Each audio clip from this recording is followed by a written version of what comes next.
dia mengayunkan pacul, seakan celananya itu ada yang narik dari belakang. Seret, dia itu rada terdorong ke belakang. Ini ada yang narik, bener-bener rasa banget ada yang narik. Tapi terlanjur pacul itu sudah terayunkan dan celup.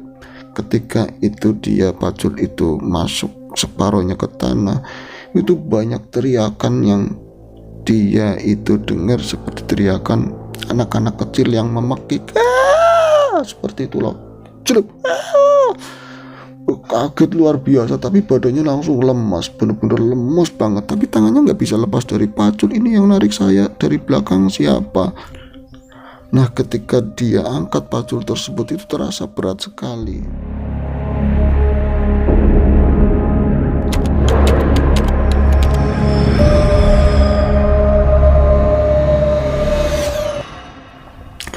Assalamualaikum warahmatullahi wabarakatuh. Bismillahirrahmanirrahim. Jumpa lagi dengan saya Ayung di AHS Ayung Horror Story. Seperti biasa, kami akan menyuguhkan sebuah cerita horor untuk teman-teman semuanya. Semoga teman-teman bisa terhibur dengan cerita yang akan kami sampaikan. Kisah horor ini dialami oleh Waslamet.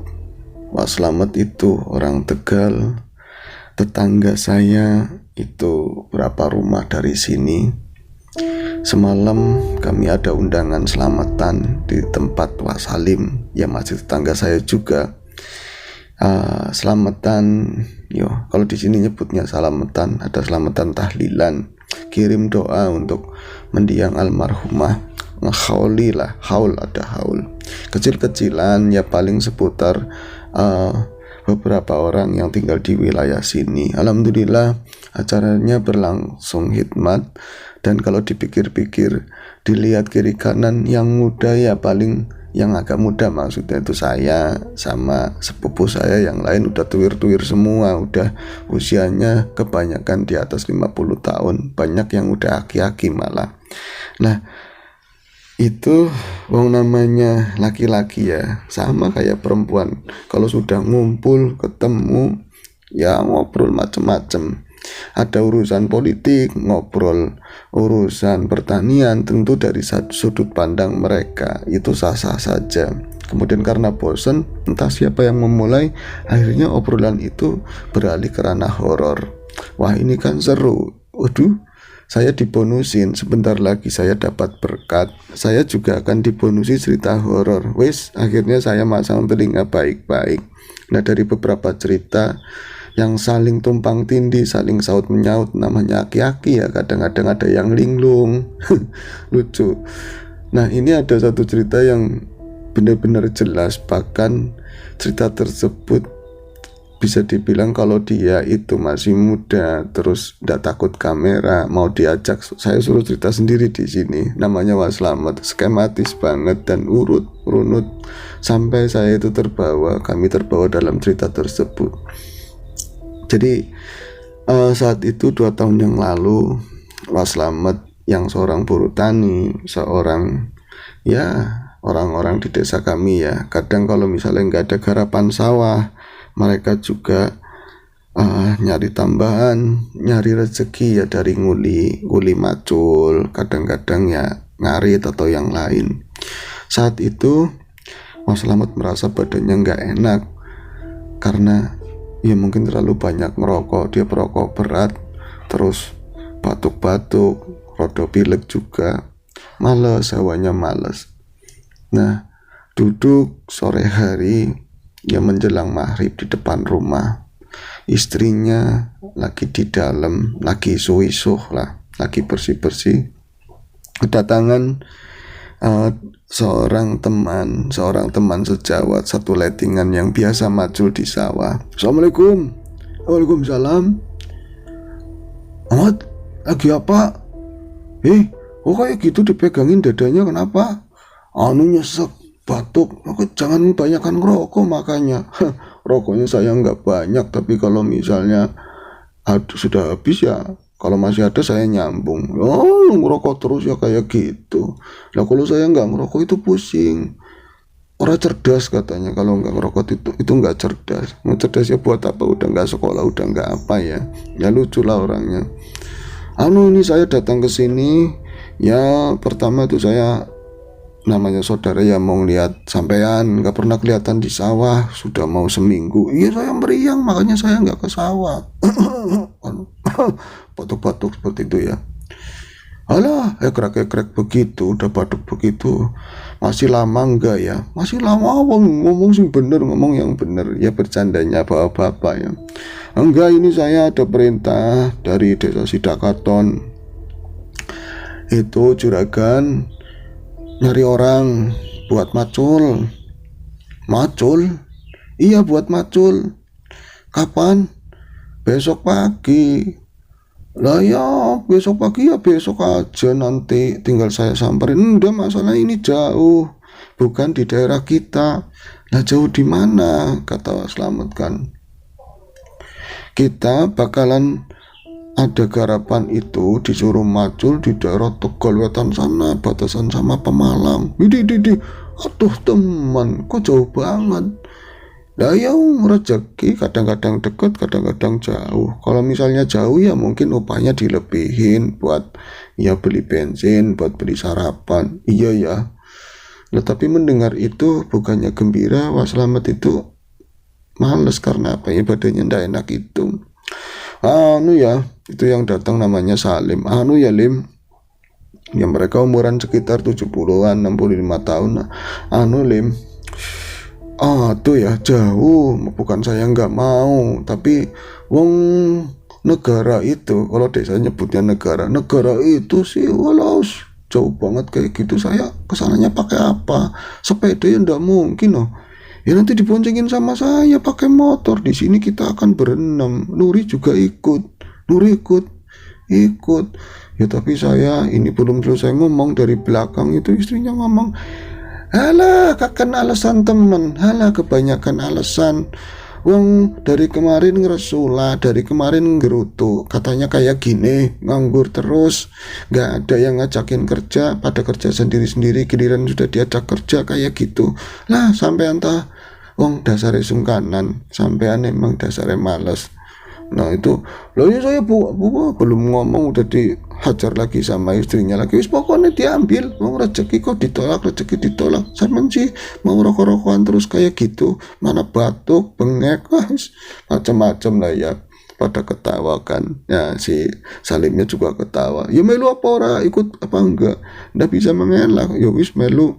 Ya wis ya, nanti saya samperin besok pagi. Kita berangkat dari sini itu jam 5 karena tempatnya jauh. Setelah Salim itu beranjak dari rumahnya, Mas Slamet itu terdiam.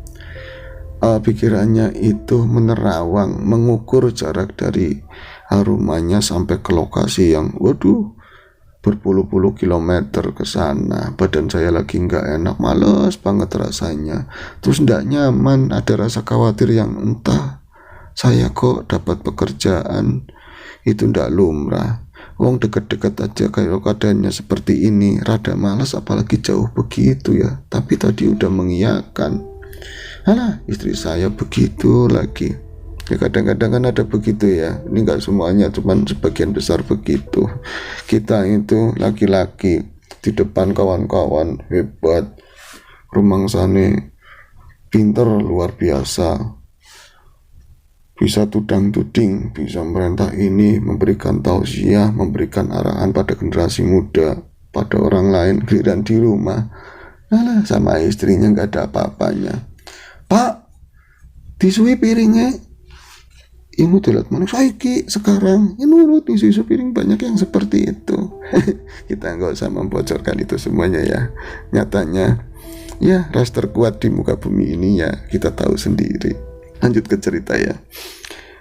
Besok harinya Slamet kemudian disusul oleh Salim dan 2 motor yang lain. Mereka sudah berboncengan, ada Nuri, ada Parti, wis mereka lengkap dengan semua atribut kekuliahan mereka.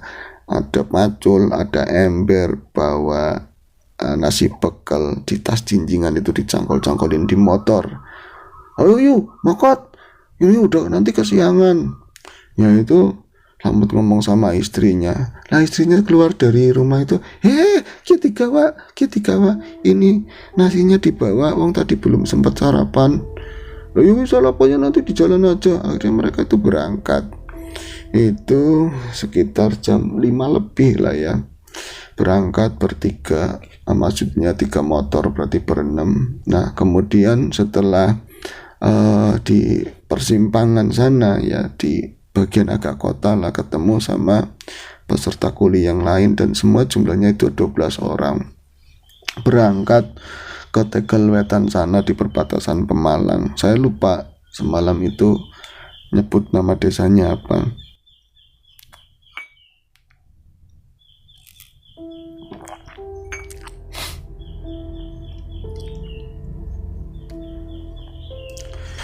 Mohon maaf sebelumnya, sebelum saya lanjut ke cerita, mungkin di audio Anda itu banyak suara-suara burung, banyak suara-suara alam. Nyatanya saya ngetek pagi hari ya, semalam saya, ya ini bukan studio, iya jadi suara dari luar masuk. Harap maklum, semoga cerita saya masih bisa disimak, masih bisa dinikmati, begitu harapan saya. Dan suara-suara dari luar itu tidak mengganggu. Lanjut ke cerita. Belum setengah perjalanan, Slamet itu merasa semakin tidak enak. Entah apa yang dipikirkan, yang jelas itu nggak nyaman. Kalau misalnya belum mengiyakan, kalau misalnya belum naik ke motor, mungkin ini akan saya cancel. Karena yang biasa-biasanya kalau ada perasaan tidak enak, biasanya bakalan belai atau bakalan apes. Tapi apes yang sudah biasanya kalau dia sendirian dan melanggar aturan, melanggar ya tadi mitos-mitos yang ada di sawah itu, di daerah tersebut. Kalau ini kan saya bareng-bareng sama kawan lettingan, semuanya sudah tua-tua. Alah, dipikiri apa, katanya seperti itu. Bismillah wis, yang penting saya niatnya berangkat ngazab nyari rezeki. Tapi ya jauh banget ya. Nah dia nanya sama yang bawa motor, "Lim, masih jauh Lim?" "Loh ini belum setengah Chan, ini belum setengah perjalanan." Wis lah, akhirnya dia cuman bisa pasrah. Namanya orang kampung ya, aki-aki yang gak biasa keluar dari desanya, gak ketemu 10-11 tahun, 7 tahun. Kalau ada acara yang penting keluarga jauh baru keluar kota. Ya yang mereka takutkan bukan gelap, bukan juga kemunculan bayangan putih di kegelapan, ada sosok yang berambut panjang. Aduh, itu enggak. Yang mereka takutkan justru di jalanan. Ada bis, ada tronton, itu ngeri. Selamat ada pegangan sampai dikerus itu Salim. Ini pahanya Salim. Kalau pegangan biasa aja. Ini saya sakit tuh. Mobilnya gede-gede banget Lim, mobilnya gede-gede banget kan. Yuk tenang, kalau sampean nggak tenang saya malah nanti bawa motornya itu nggak beres. Udah, yang penting nanti selamat. Ya sampean kan namanya selamat. Iya ya wis. Akhirnya itu setelah dak-dikduk melewati jalan gede, kemudian ya masuk ke area perkampungan, itu Selamat agak tenang maksudnya nggak ketemu sama kendaraan besar, tapi rasa was-was itu masih menghantui pikirannya, perasaannya masih tidak enak. Hingga 20 menit kemudian sampai pada titik di mana mereka akan kerja. Area persawahan yang cukup luas, bahkan lebih tertata irigasinya, lebih seragam tanamannya itu di daerah sana.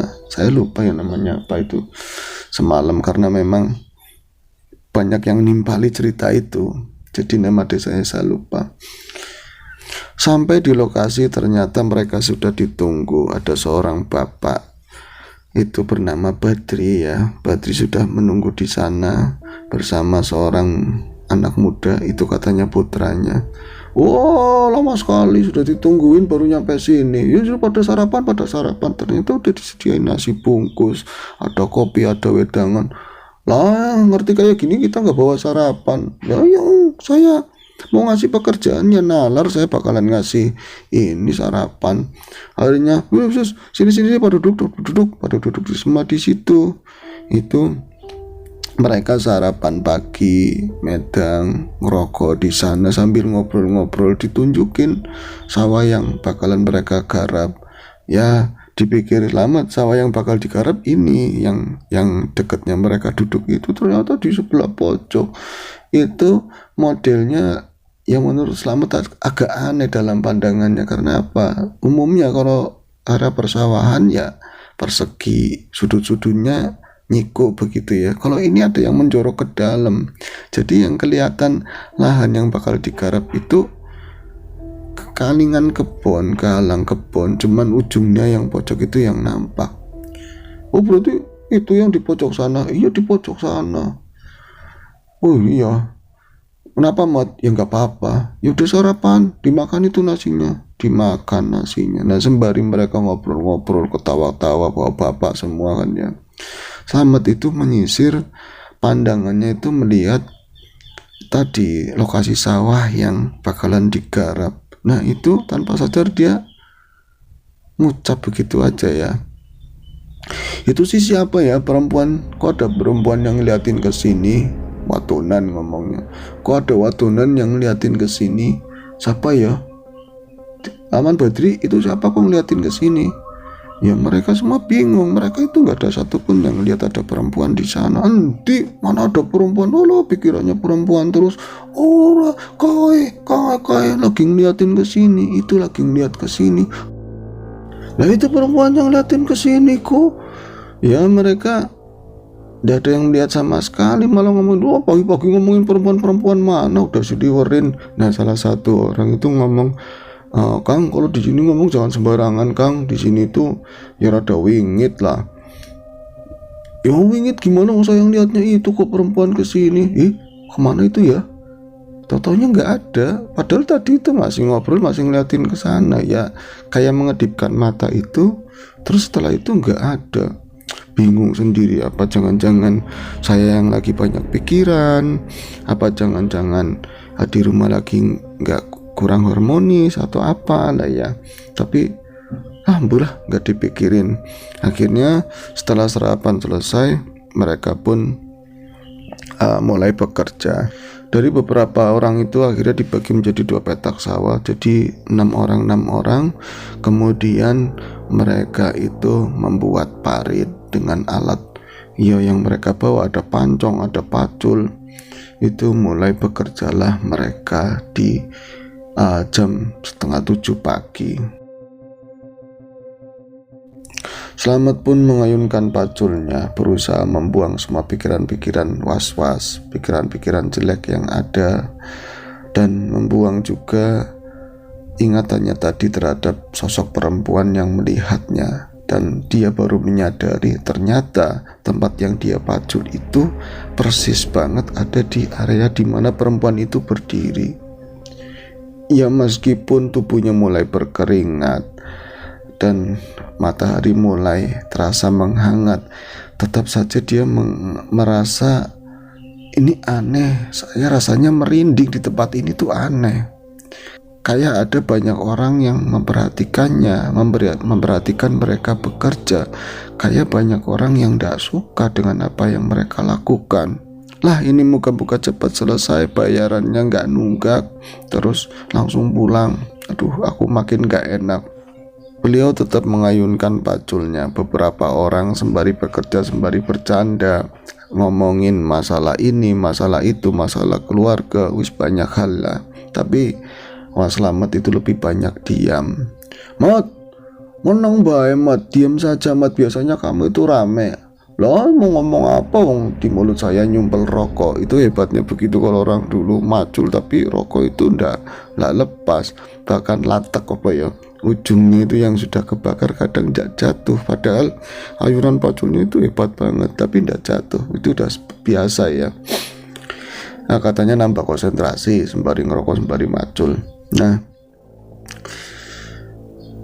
waktu berjalan terus, tanpa terasa lahan semakin banyak yang sudah dipacul dan mendekati waktu istirahat. Biasanya sebelum istirahat siang ada istirahat jam 10, kembali medangan, ngerokok, ada makanan kecil. Slamet itu masih macul. Nah yang lain sudah minggir, sudah di tempat peristirahatan yang tadi. Loh Mat, liran istirahat, ngapain sih terlalu rajin, ngapain kamu semangat banget, tadi itu paling males, sekarang itu udah mau berhenti. Tanggung katanya sedikit lagi, tanggung sedikit lagi. Jadi yang lain melihat Slamet itu rada aneh. Dia itu biasanya yang paling, kalau lagi kerja di tempat yang lain yang sudah paling geger, belum waktunya istirahat, pengen istirahat, liran, itu paling geger seperti itu. Tapi kali ini dia itu seperti tidak mau berhenti. Dilihat sama yang lain, dia kayak punya tenaga super, nggak pernah berhenti, macul terus, lempar ke sini, macul, lempar lagi. Wah, luar biasa banget tenaganya dan tidak mau istirahat. Selamat kenapa ya? Itu ada yang nyeletuk, jangan-jangan keranjingan itu kesurupan. Alah, jangan ngomong kayak gitu, Mat, ini medang yang kok dia nanti, katanya seperti itu. Nah, ketika jam istirahat itu hampir berakhir, Slamet itu baru turun. Tadi disuruh istirahat baru kesini. Lah ya tanggung. Nah, ketika mereka kembali mulai bekerja, mereka membiarkan Slamet yang tadi itu belum istirahat. Biarkanlah, jangan diajak kerja dulu. Nah, Nuri, ada juga Salim memperhatikan ada yang aneh di dirinya si Slamet tersebut. Karena apa?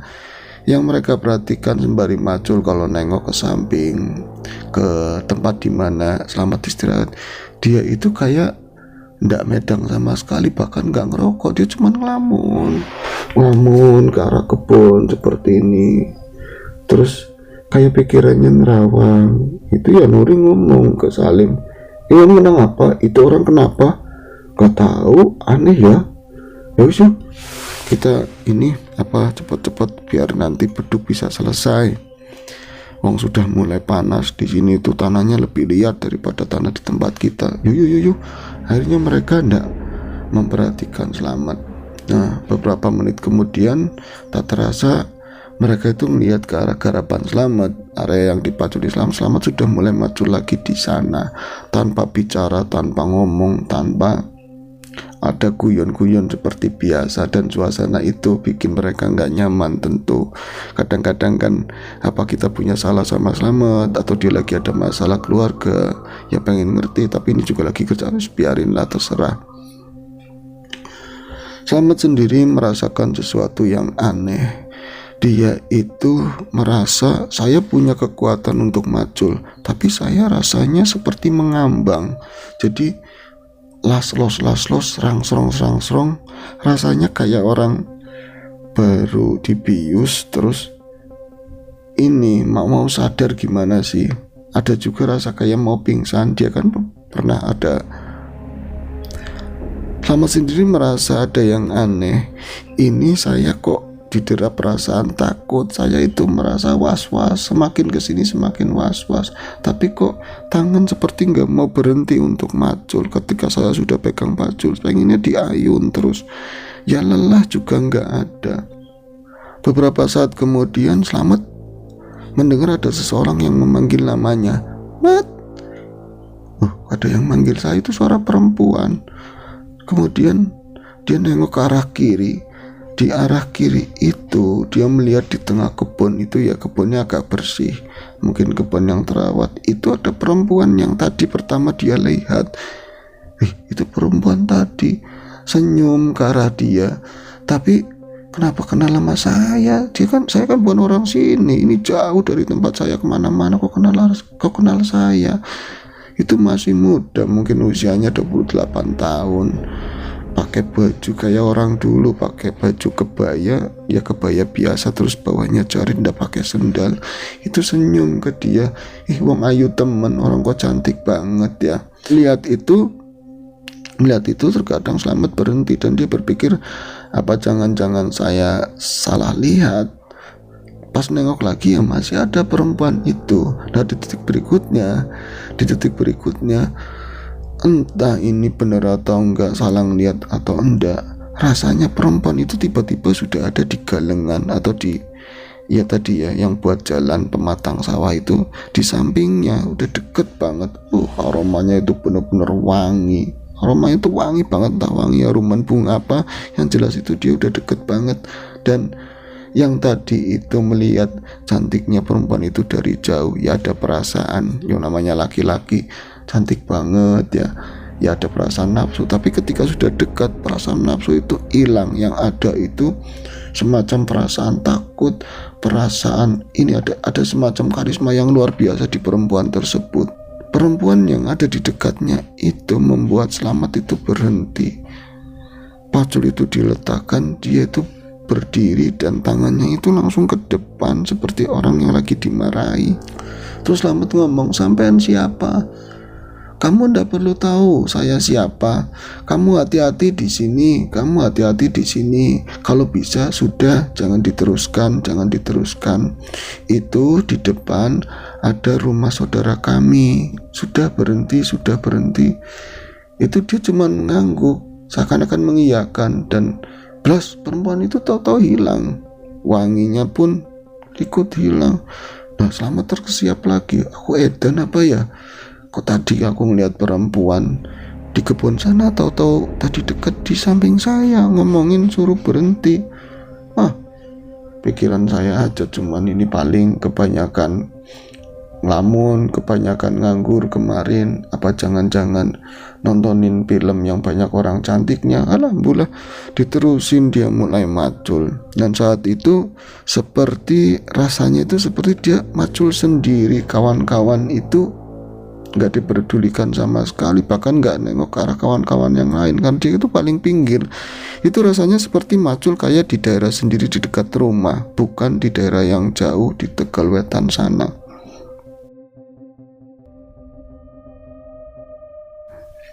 Nah, berapa detik kemudian ada kejadian aneh ketika dia mengayunkan pacul, seakan celananya itu ada yang narik dari belakang. Seret, dia itu rada terdorong ke belakang. Ini ada yang narik, bener-bener rasa banget ada yang narik. Tapi terlanjur pacul itu sudah terayunkan dan celup. Ketika itu dia pacul itu masuk separuhnya ke tanah, itu banyak teriakan yang dia itu dengar seperti teriakan anak-anak kecil yang memekik. Seperti itu loh. Celup. Kaget luar biasa, tapi badannya langsung lemas, bener-bener lemas banget. Tapi tangannya nggak bisa lepas dari pacul. Ini yang narik saya dari belakang siapa? Nah, ketika dia angkat pacul tersebut itu terasa berat sekali, dan sekuat mungkin dia mencoba, tetap aja ini pacul sulit diangkat. Namun ketika dia terus berusaha, akhirnya terangkat juga tanah itu. Di dalamnya itu nampak ada tanah-tanah yang berongga, seperti lubang-lubang bekas rayap atau lubang ular, entah apalah itu. Pas diangkat itu ndak kelihatan lagi area persawahan, ndak kelihatan lagi tanah-tanah yang harus dipacul, ndak kelihatan lagi kebun yang tadi itu dia pandang ya umum seperti kebun-kebun yang lain. Dia itu seperti ada di sebuah rawa, banyak kangkung-kangkung, situasinya gelap. Situasinya seperti jam 5 atau jam setengah 6 sore. Nah, kok aku di sini? Itu kakinya basah.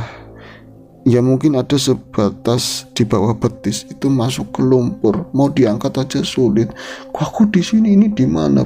Nah, belum sempat dia bergerak, tahu-tahu dari berbagai arah itu berlarian anak kecil, itu banyak sekali anak kecil. Ya mungkin kalau cerita Wah Slamet ya seusia bocah SD kelas 1 lah segitu, ya umur 7 tahun 6 tahun. Itu banyak sekali dengan baju yang ya mungkin bajunya itu ndak mirip kayak baju orang-orang sekarang. Itu banyak banget, langsung itu nyampar menghambur ke arahnya. Ada yang nemplek di kaki, itu berapa orang ganduli semuanya. Ada yang nemplek di tangan, yang gendong di sini, ada yang naik ke kepala, semuanya itu. Slamet sebisa mungkin dia teriak, "Ini apa? Kamu siapa?" Itu dilemparin karena emang ndak enak, sakit, dan rasanya kayak tercabik-cabik, kayak ngerawaki gitu loh, kayak ada yang beset-beset kulitnya. Yang di tangan dilempar ke sana, mental jauh. Terus nah ini baru selesai, ini udah nemplek lagi, ini dilempar ke sana, terus dilempar, ditendang, disepak. dia bergulat di situ, dikeroyok anak kecil banyak sekali. Anak kecil itu sambil teriak-teriak, tapi bahasanya apa nggak tahu. Itu seperti itulah kata-katanya, suara yang bisa didengar seperti itu. Nah, terus kejadian itu berlangsung lama, ada beberapa menit, sampai akhirnya dia itu, Mas Slamet itu kehilangan tenaga, lemas-lemesnya, tapi masih berdiri. Dan di rawa itu dia tidak kuasa lagi untuk mengangkat kaki. Makhluk itu semakin banyak anak kecil, dan dia sampai hanya bisa melihat sedikit karena yang lain udah ketutupan. Bisa dibayangkan muka-muka anak itu, saya tanya mukanya seperti apa, mukanya nggak jelas, anak-anak kecil tapi rada tua, tapi ya bocah.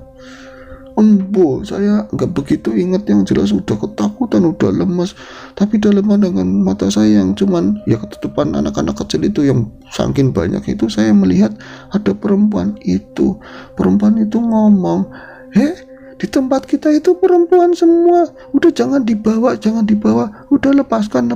Perempuan itu ngomong seperti itu. Nah, setelah kayak gitu, saya itu ada kayak tenaga kayak ada tenaga begitu, semuanya lepas, kayak kepelanting semua. Ada tenaga tambahan tak dari mana, saya tuh lari, pokoknya selari jadi-jadinya itu ngelewatin rawa, ngelewatin rawa itu, terus ketemu seperti jalanan yang sangat halus banget, seperti jalanan aspal itu ya. Tapi kaki saya nggak ngerasa panas aspal atau apa, suasananya dia sore. Di situ jalan itu nggak ada satupun orang, bener-bener kayak nang film-film, wong kiri kanannya juga itu seperti pasir, dua-duanya itu pasir, kiri kanannya itu pasir, tapi warnanya bukan hitam. Ini saya di mana? Tapi saya lari, seakan-akan suara anak-anak kecil itu di belakang masih terdengar, masih kayak gitu. Saya sekuat tenaga lari, sakit semua badan saya. Nah, setelah itu, ini kalau kayak gini terus, jalan ini nggak ada selesainya. Saya berusaha belok ke arah kanan ke pasir itu. Nah, ketika saya baru menginjak pasir itu, suasana berubah lagi. Jadinya kebun, jadinya ya kayak kebun-kebun semak begitulah. Di sana itu ada rumah kayak rumah dulu, gubuk-gubuk. Di sana di dalamnya itu banyak makhluk yang saya itu nggak bisa lupa, serem-serem banget. Ada yang kepalanya bukan orang, ada yang perutnya itu sampai gede banget, tapi kepalanya kecil, tapi kepalanya hewan. Ada juga yang jalannya merangkak, semua itu ngeliatin saya. Saya melihat ke sana ada makhluk aneh begitu, saya lari ke kiri. Di kiri ketemu ada rumah lagi, yaitu ada yang gendong-gendong bocah. Itu perempuan kayak perempuan biasa. Pas saya udah deket, bocahnya itu bukan orang, bocahnya itu mukanya tua, caling semua. Saya lari lagi terus. Saya nyari, saya itu keinget sama Gusti Allah. Ya Allah, saya itu ada di mana? Saya mau pulang. Saya mau ke sini, mau ke kampung saya kan. Itu lari nyebrangin sungai, di sungai itu semuanya lah orang, tapi kepalanya buaya kabeh, ada buntutnya. Untung saya bisa nyebrang, tapi anehnya mereka nggak nyaplok, cuman kayak ngeliatin, kiwong primen mungkin seperti itu. Ini orang gimana? Saya bingung. Terkadang saya harus nabrak pohonan, terantuk batu. Itu saya akhirnya pas di tempat yang benar-benar sepi itu ada ya pohonan-pohonan yang agak bersila. Saya duduk, saya lemas banget, saya nangis. Ya Allah, saya di mana? Kok saya jadi begini? Saya tadi macul kok di sini. Saya pengen pulang. Ya Allah, astagfirullahaladzim. Saya pengen pulang. Nah, diceritakan Mas Slamet itu makhluk-makhluk itu baru sedikit. Aslinya mungkin di alam sana ya di alam bukan alam manusia, banyak banget makhluk-makhluk itu. Mengerikan, mukanya serem. Yang perempuan kadang separuhnya ini mukanya itu nggak tahu hancur. Ada juga yang jalannya macem-macem. Saya nggak mau cerita yang itunya, lupa, saking seremnya, saking ketakutan. jembatannya. Ketika saya duduk, saya nangis, astagfirullahaladzim, astagfirullahaladzim, saya mau pulang ya Allah, saya punya salah apa, saya lagi nyari rezeki, saya mau pulang. Nah, setelah itu alam berganti, bias. Itu bukan di area ya kebun-kebun tadi ya, tapi berubah seperti ya alam biasa, namun seperti masa dulu saya sudah kenal, itu sudah deket di sini di tempat kita ya, daerah di sana, di ini ada yang namanya Blok Gembar ya, atau jembatan kembar, daerah Sidapurna sana, Sidapurna apa Sidakaton ikutnya di situ. Lah ini jembatan Blok Gembar. Alhamdulillah saya udah sampai sini. Cuman aneh, jembatan ini lingkungannya kayak lingkungan dulu. Bisa kayak gitu ya Wak? Iya, lingkungannya ketika saya kecil, saya bingung lagi. Tapi saya senang udah sampai sini. Ini kali yang dulu sama saya diajak sama teman saya tuh jalan-jalan ke sini. Kalau dia itu aslinya bukan orang sini ya orang daerah sana Brebes, cuman menikah sama orang daerah saya ya. Tapi kan dulu itu ketika dia kuliah ke sini itu kenal sama orang-orang seni, sering jalan-jalan mancing, dia juga hobi mancing, dia mengenali situasi itu. Tapi suasana itu berbeda banget dengan keadaan yang sekarang. Tapi dia mengenali bantaran kalinya, terus aliran airnya seperti ini. Oh berarti saya harus ngidul. Dia akhirnya jalan terkopoh-kopoh ngidul. Namun ternyata ini saya belum keluar dari alam mereka. Emang kenapa Wak? Itu baru saya ngeliat sedikit, saya ngelangkah satu langkah, ternyata itu banyak banget di situ. Tapi untungnya mereka nggak ada yang nakal sama saya. Ya saya juga nggak berani nanya. Itu banyak banget yang namanya perpilan, yang namanya pinggir kali. Kalau sekarang kan sepi, wong itu bukan jalan umum, paling lewat situ kan orang-orang ngarit. Tapi di situ banyak banget orang, dan orangnya modelnya aneh-aneh. Misalnya dari yang cuman berdiri aja botak, semua kupingnya pandang-panjang, terus saya lewat dia cuman ngeliatin, matanya pelirak-pelirik. Ada yang begitu, ada juga yang nuding. Saya lari itu, tapi kayaknya nggak nyampe, nggak ada ujungnya. Ada yang ada yang ngawe-ngawe begini, sini, cuman nggak ngomong, macem-macem banget itu. Sampai pada akhirnya saya itu jatuh kelelahan, terus saya nangis lagi. Ya Allah, saya pengen pulang. Itu tahu-tahu sudah perbatasan sini, daerah Kupo ya, daerah di belakang rumah saya sini, dekat-dekat sini. Kok di sini baru alam sekarang, kalinya, suasananya, semuanya alam sekarang. Saya itu buru-buru pulang. Saya melihat semua orang yang hari-hari biasa di alam nyata ini, tapi saya sapa semua. Terus lagi ngapain? Apa ngelihat saya keadaan kayak gini, kepayahan itu mereka nyapa saya? Itu nggak ada yang nyapa saya. Ketika saya sapa balik, mereka tuh nggak ada yang nanggapin, seolah-olah saya sudah mati. Ada perasaan begitu, saya takut itu jangan-jangan saya sudah mati. Tuh saya itu langsung motong jalan, lewat setapak, lewat kebun samping rumah Kang Yung. Saya jalan ke situ, terus saya sampai depan rumah. Saya ngeliat istri saya lagi ngobrol sama anak saya perempuan. Terus saya ngomong, mak, biasanya kan dia tuh marah-marah, apalagi jam ini kan belum jam saya balik kuli. Dia tuh gak ngomong apa, mak, aku ini pulang, dipegang nyelos. Aduh, saya kok megang istri saya nyelos. Ada menantu, saya pulang, ini saya bapak kamu. Nggak nanggepin dia, ya sibuk dengan aktivitasnya sendiri. Saya masuk ke dalam rumah, megang daun pintu ngesrong. Sampai berarti wis mati Pak. Waktu itu sampai wis mati mulu, makanya saya takut banget. Masa saya sudah mati, terus badan saya mana? Itu bolak-balik masuk ke dalam rumah, ke samping rumah. Saya keder, aturan sampean ke rumah saya, nanti saya kasih unjuk. Saya bercandain seperti, enggak, orang kayak mutan kok. Saya enggak keingat, katanya begitu. Nah, akhirnya saking capeknya itu dia cuman duduk begini, duduk di terasnya. Yang lucu, yang paling menyedihkan, Saya duduk, saya nggak ada yang niat, sementara di samping itu istri saya sedang ngomong, sedang ngobrol sama ya tetangga, sama anaknya sendiri. Saya cuman bisa begini, nangis, cuman bisa nyebut, ya Allah, kok ini gimana, kenapa nggak ada yang bisa melihat saya, padahal saya pulang. Gak lama itu saya melihat ada rame-rame motor itu bonceng-boncengan. Loh, saya keder ya, yang bohong.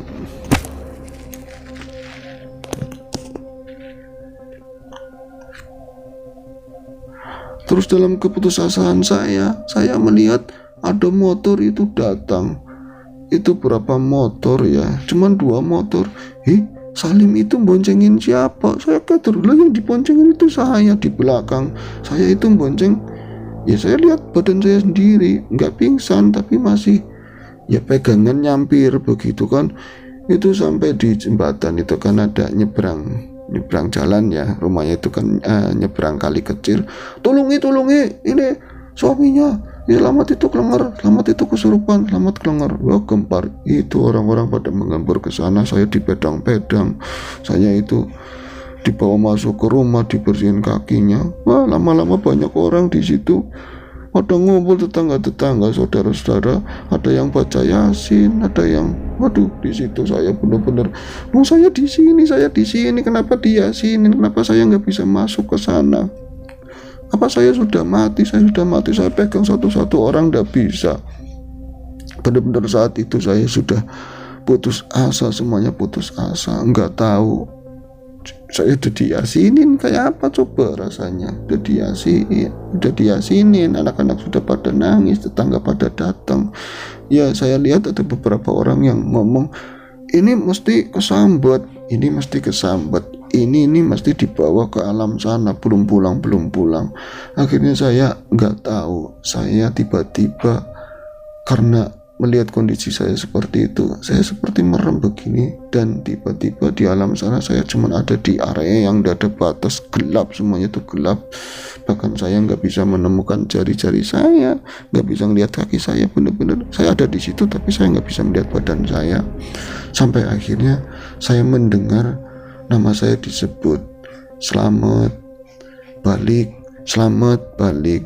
terus mendengar surat itu Fatihah, kayak Fatihah ya, Fatihah iya, yang alhamdulillah Fatihah, iya Fatihah tadi itu Fatihah. Saya bilang, ya orangnya kan kadang-kadang lucu, orang lugu gimana sih. Saya mendengar ayat itu, terus di gelap itu seperti ada pintu yang dibuka. Dan ada sinar dari saya. Itu ada seorang tua di sana pakai baju putih, semuanya putih semua. Selamat balik. Saya ikutin jalan itu. Nah, ketika di sinar itu saya masuk, tahu-tahu saya mendapati badan saya itu sakit semua. Udah banyak orang ya, katanya sudah banyak orang. Waduh, saya itu kayak istilahnya udah masuk begitu. Sampai berarti akhirnya hidup lagi, Pak. Ya buktinya sekarang saya tahlilan katanya. Ya itu kisahnya yang kemarin ya. Nah, ya geger ya, haru biru saat itu kan. Alhamdulillah balik lagi. Nah di sisi yang lain, ketika Selamat itu mengalami kejadian itu di sana, ketika macul dia itu sudah bengong. Harusnya macul di sana itu dia bengong, terus cuma duduk. Lama-lama itu disapa sama kawan-kawan yang lain, Mat, kamu kenapa itu, nggak nyaut, nggak apa, kayak orang gimana sih ya, nggak sadar tapi ya juga nggak pingsan. Akhirnya karena takut kenapa-napa, bosnya ngomong dibawa pulang, udah nanti kerjaannya diteruskan sama yang lain. Itu akhirnya 2 orang itu nganterin Selamat pulang. Mungkin iya, kalau di tempat kami itu namanya kesambet. Dibawa kesambet itu ya mungkin ada clash, ada crash, sama ada benturan sama entitas gaib, kemudian terbawalah sisi batin Selamat itu ke dimensi yang berbeda. Alhamdulillah pada akhirnya Selamat itu bisa kembali lagi ke raganya dan kembali sama keluarganya. Namun di cerita malam itu dia ngomong, pokoknya jangan sekali-kali saya kapok jitok, katanya. Saya nggak mau lagi. Ya siapa yang mau nyuruh mau sampetin sampean. Iya, yang namanya kesambet itu lah parah, saya takut. Nah waktu itu saya di alam sananya itu sininya udah baret semuanya, tapi di alam nyatanya sih enggak.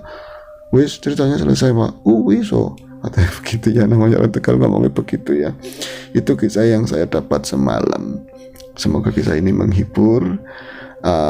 Sehat selalu. Kita akan ketemu lagi di AHS Ayung Horror Story berikutnya. Jangan lupa bubukan like, tinggalkan komen. Like bila suka, maksud itu kalau udah suka ya ndak usah. Tinggalkan komen-komen, dan nanti akan saya sertakan link bila mana ada teman-teman yang pengen berbagi kisah, dan saya akan narasikan dengan cara saya. Itu saja, sehat selalu. Assalamualaikum warahmatullahi wabarakatuh.